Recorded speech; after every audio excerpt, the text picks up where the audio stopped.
আমি এই কেন্দ্রে বুঝতে পারছেন যে পুলিশের আইজিপি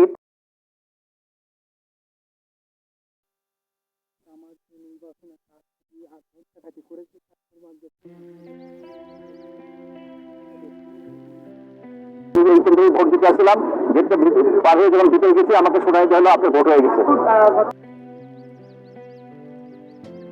নিজেও দাবি করছে যে এই যে ভোট কারচুপির বিষয়টি। সাইফুল আমিন ভাই, অনেকে বলছেন জামাত ক্ষমতায় চলে আসবে, জামাতকে ক্ষমতায় নিয়ে আসা হবে, এরকম একটা মেকানিজম চলছে। আপনার কি এরকম কোনো সম্ভাবনা মনে হয়? যদি জামাত ক্ষমতা দখল করতেও পারে তাহলে বিএনপি কি এটা মেনে নেবে? তারা কি এটা শান্তিপূর্ণভাবে আমরা যখন পয়লা বৈশাখ বরণ করি এবার বলবে এসো এসো এসো হে জামাত এসো ক্ষমতা এসো, এরকম বলবে নাকি উত্তম মধ্যম শুরু হবে গৃহযুদ্ধ?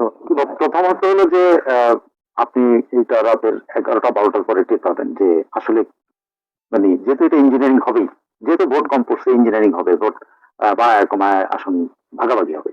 এটা এটা এটা নিয়ে কোনো সন্দেহ নাই যে এটা ইঞ্জিনিয়ারিং হচ্ছে না। সেই ইঞ্জিনিয়ারিং এ এখন বিএনপি নেগোসিয়েশনে কত ভোট পায়, কত আসন পায়, জামাত নেগোসিয়েশনে কত আসন পায়, সেটা এখন দেখার বিষয়। তো এটা রাত 12টা 1টা পর থেকে আপনি টের পাবেন এটা, এবং এটার সাথে জড়িত থাকবে সরাসরি সরকার জড়িত থাকবে, এবং এই ইঞ্জিনিয়ারিং এর জন্য যারা জড়িত থাকে তারা হলো সেনাবাহিনী, আর হলো নির্বাচন কমিশনের মাধ্যমে যেসব প্রশাসনিক কর্মকর্তারা মাঠে থাকেন, আর পুলিশের সদস্যরা।